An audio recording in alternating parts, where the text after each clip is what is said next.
England in deep trouble after Gill's double century.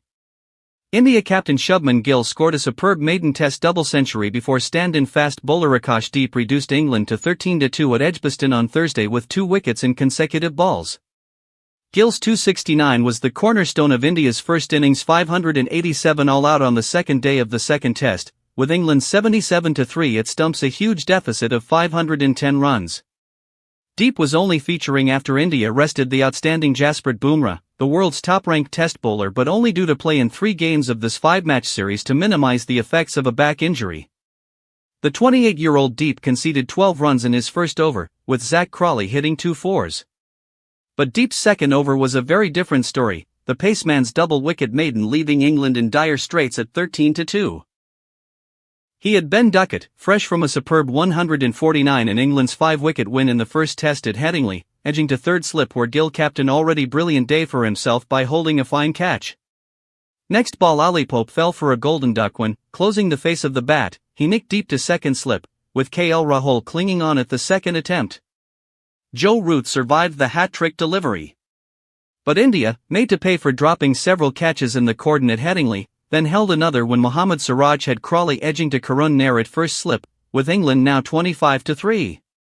Root, 18 not out, and Yorkshire teammate Harry Brook, 30 not out, prevented further collapse with an unbroken fourth wicket stand of 52. But the day belonged to India, bidding for just their 4th series win in England after triumphs in 1971, 1986, and 2007. Majestic Gill. Earlier, the 25-year-old Gill, in just his second test as captain, set a new record for the highest score by an India batsman in a test in England, surpassing the great Sunil Gavaskar's 221 at the Oval back in 1979. Gill also received excellent support from spin bowling all-rounders Ravindra Jadeja, 89, and Washington Sundar in partnerships of 203 and 144 for the 6th and 7th wickets, respectively. Already a test-best 168 not out at lunch, Gill continued to bat in near-flawless fashion in the afternoon. He was especially severe on Shoaib Bashir, cover-driving the off-spinner for 4 and lofting him for 6, with the bowler largely unthreatening against frontline batsmen in a return of 3-167 in 45 overs.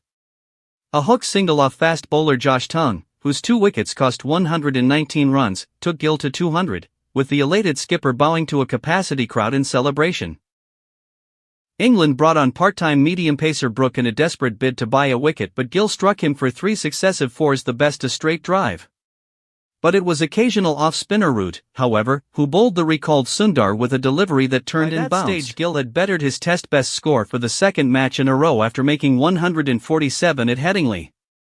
His marathon Edgbaston innings of some 8.5 hours finally ended with a rare false shot when a tired pull-off Tongue found Pope at square leg, with India now 574-8. Several England players shook Gill's hand after he had faced 387 balls, including 34s and 3 sixes. India, again sent into bat by England captain Ben Stokes, resumed on 310-5, with Gill 114 not out and Jadeja 41 not out in a stand worth 99 at Wednesday's close after Yashasvi Jaiswal's entertaining 87. Gill had already become just the 7th player to score a century in each of his first 2, or more, tests as captain. His was also, statistically at least, the most secure Test 100 on record in England since analysts Crickviz began keeping such records in 2006. On Wednesday, Gill's false shot percentage was just 3.5%. The average when making 100 in England is 12%. But India, batting in ideal sunny conditions on Thursday, now wanted even more runs from Gill and Jadeja after collapses of 7-41 and 6-31 cost them dear at Headingley, and they got them.